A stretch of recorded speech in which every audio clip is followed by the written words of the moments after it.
Et votre grand journal du soir se poursuit et vous accompagne dans cette crise sanitaire tous les soirs jusqu'à 20h avec votre invité ce soir, Nathalie Lévy. Il est chirurgien plasticien. Il demande à tester le produit issu du sang du ver marin contre le Covid-19. Vous recevez le professeur Laurent Lantieri. Bonsoir professeur, merci d'être en direct avec nous sur Europe 1. Vous êtes aussi chef du service de chirurgie reconstructrice à l'hôpital Pompidou à Paris. C'est un coup dur pour vous aujourd'hui. L'agence du médicament vient de stopper votre solution issue du sang d'un ver marin. Je rappelle son but, c'est apporter plus d'oxygène aux patients. Pourquoi ça a été stoppé ? Alors d'abord, il y a une première chose, c'est que l'essai, il n'a même pas commencé. Bah oui. Donc c'est un premier point. Et ça fait quand même plusieurs semaines qu'on essaie de faire avancer. J'ai dit nous, c'est-à-dire que moi j'ai apporté cette idée, mais il y a énormément de personnes autour qui se sont fédérées, des professeurs de réanimation, le professeur Combe, le professeur Constantin, le professeur Cholet, et puis d'autres derrière qui se sont mis dedans, qui ont adhéré à cette idée. Donc je suis pas tout seul, c'est pas mon idée qui est sortie uniquement de mon chapeau. Donc non, là, mais il y a une étude, professeur. Il y a eu une étude qui remonte à 2011, donc il y a 8 ans maintenant, où le porc a été testé. Résultat, une létalité de 100% pour les animaux ayant reçu cette substance. C'est au regard de ce résultat que l'agence du médicament a freiné, on est d'accord ? Oui, alors au regard de ce résultat, c'est une information visiblement, d'après ce que je sais aujourd'hui, parce que je ne suis pas détenteur ni quoi que ce soit chez Marina, moi je suis porteur du projet simplement. Oui. Il faut déjà savoir que cette molécule, elle est quand même utilisée, moi je l'ai utilisée, elle est utilisée en pratique clinique dans les greffes, donc cette information était déjà connue avant, il ne faut pas dire qu'elle n'est pas connue, et il ne s'agissait pas de la même formulation de la molécule, ce n'était pas du tout ce qui est utilisé, à des doses qui ne sont pas du tout les mêmes, et donc si la NSM a reçu cette information et a demandé plus d'informations, et demande en attendant d'avoir les informations, d'examiner tout, de suspendre, ce qui est normal. Vous savez, c'est comme quand vous allez lancer une fusée sur la Lune, on vous dit tiens, il y a un problème à tel un truc sur le réacteur 27, est-ce qu'on peut pas vérifier ? On vérifie avant de lancer, on va pas dire non, si j'ai déjà vérifié, quelqu'un d'autre a vérifié. On va aller jusqu'au bout. Et c'est normal. Bien sûr, mais le test et la létalité de 100% pour les animaux, en amont effectivement de l'essai sur des patients qui devaient être imminents d'ailleurs, qui devaient être programmés pour quand ? Pour ce week-end, c'est ça ? Pour cette fin de semaine ? Je ne sais pas, non, parce que l'assistance publique n'avait toujours pas signé la convention, donc ça aurait été. Mais c'était imminent ? C'était imminent, professeur ? Non, je vous dis, tant que l'assistance publique n'avait pas signé la convention, c'était pas fait, c'était pas faisable. Donc qu'est-ce que vous dites ce soir ? Qu'est-ce que vous dites ce soir ? Est-ce que vous êtes dans une position où vous dites voilà, c'est normal, on a verrouillé, l'agence verrouille parce que effectivement l'étude de 2011 n'a pas apporté les résultats escomptés et on verra quand est-ce qu'on reporte l'essai, ou on vous dit non, pas de date pour le prochain, pour l'essai sur patient. On va mettre deux choses là. D'abord, quand vous faites de la recherche, vous prenez des modèles animaux. Il est normal que de temps en temps vous ayez des résultats négatifs. Ça serait tout à fait surprenant que ce ne soit pas le cas. Et quand vous utilisez des modèles animaux, que ce soit des cochons, que ce soit des porcs, que ce soit du chien, que ce soit du rat, ou que ce soit ça, vous vous rendez compte que ces modèles ne se comportent pas comme se comporte le corps humain. Et parfois, les modèles que vous utilisez qui semblent très pertinents ne le sont pas du tout. Il se trouve que le cochon est un mauvais modèle pour ce type d'expérience, et ça a été démontré par la suite. Donc c'est pour ça qu'il n'y a pas eu d'autres expériences de ce type-là sur le cochon.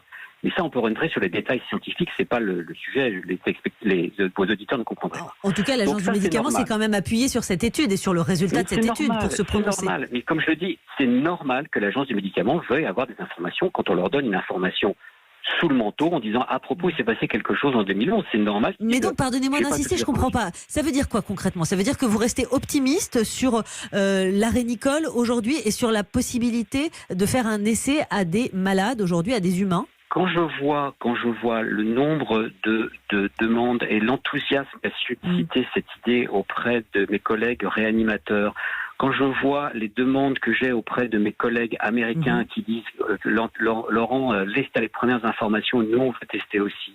Quand je vois les demandes qui viennent du monde entier en disant c'est une idée entre guillemets géniale, je me dis qu'il faut qu'on teste cette idée. Cette idée est peut-être géniale, elle est peut-être fausse. Je ne dis pas qu'elle est vraie. Elle est peut-être fausse, peut-être que mon idée est totalement fausse. Mais je pense que dans le temps dans lequel nous sommes, ne pas vouloir tester une idée qui potentiellement peut sauver des milliers de vies, je pense que éthiquement c'est inconcevable. Alors professeur, qui ne veut pas tester selon vous et pourquoi alors ? Parce qu'effectivement, il y a une urgence. On ne peut pas condamner une chance. Je ne vais pas faire de politique sur quoi que ce soit, si vous voulez. Je ne sais pas. Non, mais aujourd'hui, si vous vous étonnez de voir qu'effectivement l'essai ne peut pas avoir lieu, c'est bien parce qu'il y a des décisions qui ont été prises et que vous déplorez. Oui, la seule décision que je déplore, c'est la précipitation avec laquelle l'assistance publique a dit finalement on ne fera pas l'essai, alors qu'on n'a même pas, ils n'ont même pas reçu les documents qui ont été demandés à Emarina. Une partie des documents ont été transmis et ils n'ont pas transmis eux-mêmes les documents qu'ils doivent transmettre à la NSM. Donc il y a quand même des règles de droit à respecter dans ce genre de procédure, même si elles sont plus rapides que d'autres. Donc on va respecter ça. Et puis s'il y a d'autres étapes qui se posent un problème, il y aura d'autres étapes qui posent un problème à tenir en compte. Et puis si la France ne veut pas tester cette molécule, je suis sûr que dans d'autres pays, ils seront ravis pour essayer cette molécule, comme on teste la chloroquine dans d'autres pays. Parce que donc aujourd'hui, à ce jour, il s'agit d'une suspension en urgence. On ne vous a pas dit, voilà, il y aura une nouvelle date, il y aura une nouvelle évaluation. Vous n'avez pas de garantie, on est d'accord ? Bien sûr qu'on n'a pas de garantie, sinon ce ne serait pas une suspension. On ne vous dit pas vous commencez demain. Donc normal. Pas de date de nouvelle évaluation. Non, ça sera quand la NSM, une fois qu'ils auront vu les documents, nous diront oui c'est ok, ou peut-être qu'ils diront non, finalement ça ne nous plaît pas, donc votre essai vous le faites pas. Je ne sais pas. Moi je crois toujours à cette molécule et vu ce que je connais de cette molécule et je vais utiliser, je continuerai à y croire, quoi qu'il en soit.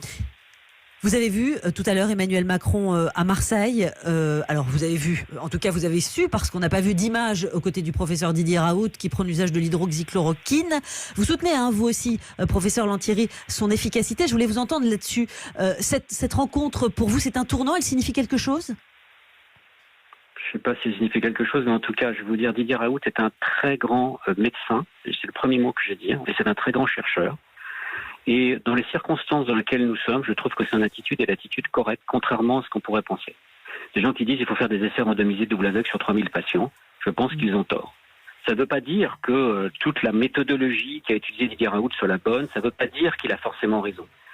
Mais sur ce que l'on voit apparaître, contrairement à ce qu'on raconte, moi j'ai lu des publications qui viennent de Chine et d'autres publications, il y a des essais randomisés qui reprennent les mêmes notions que Didier Raoult.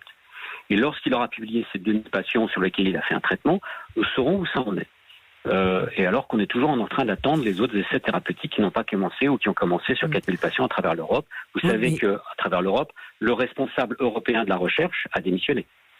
Oui, mais pardonnez-moi, professeur Lantieri, la défiance, elle demeure quand même, parce que la dernière étude sur 80 patients du professeur Raoult, elle porte sur des cas avec des symptômes assez légers. La majorité des patients se seraient remis de toute façon du Covid-19 avec ou sans traitement à l'hydroxychloroquine.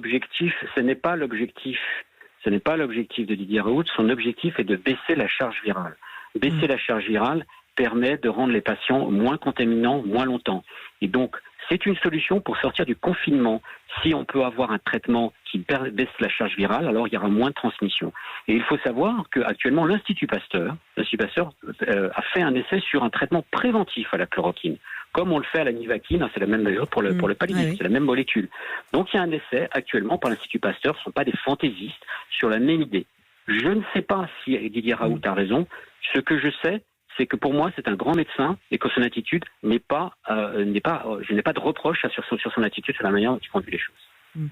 Un dernier mot, professeur Lantieri, sur l'arénicole, parce que pour le coup, vous, c'est véritablement les vertus de la molécule du ver marin sur lesquelles vous travaillez depuis déjà un moment.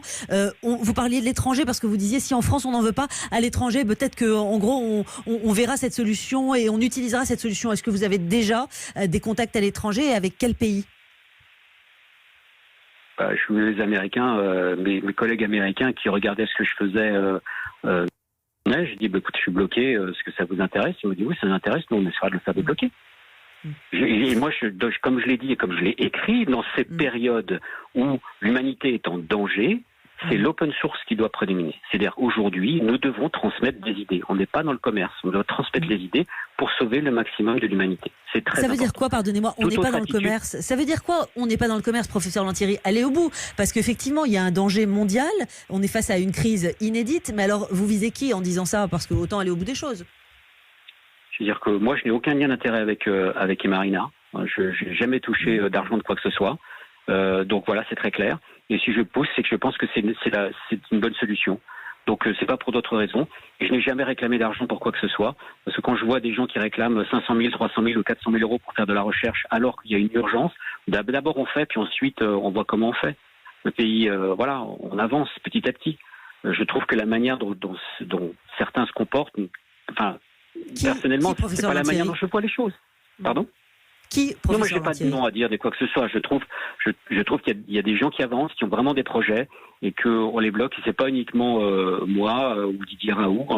Moi, je connais des gens qui ont amené des choses, qui voudraient publier, mais on les bloque en disant il n'y a pas ceci, il n'y a pas la norme ceci, il n'y a pas la norme cela. Si vous voulez, moi, on m'a demandé hier de passer un examen pour avoir le droit de poser des sondes chez les patients. J'ai authentique, il faut que je passe 1 heure derrière mon ordinateur pour cocher des cases, pour savoir si j'ai le droit de le faire dans des conditions de recherche, parce que je le fais dans des conditions cliniques tous les jours, mais on dit c'est pas la même chose que dans la recherche, vous devez cocher des cases.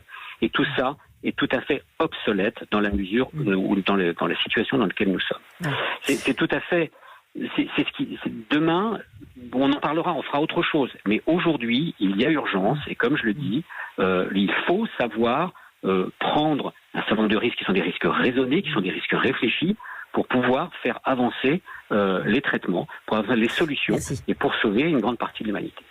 Merci, professeur Lantieri. Vous citiez Emarina. Je précise que c'est la biotech bretonne qui se disait prête et qui se dit toujours prête à mettre à disposition cette molécule, la rénicole, donc ce ver marin. Merci beaucoup de nous avoir répondu ce soir en direct sur Europe 1, professeur Lantieri.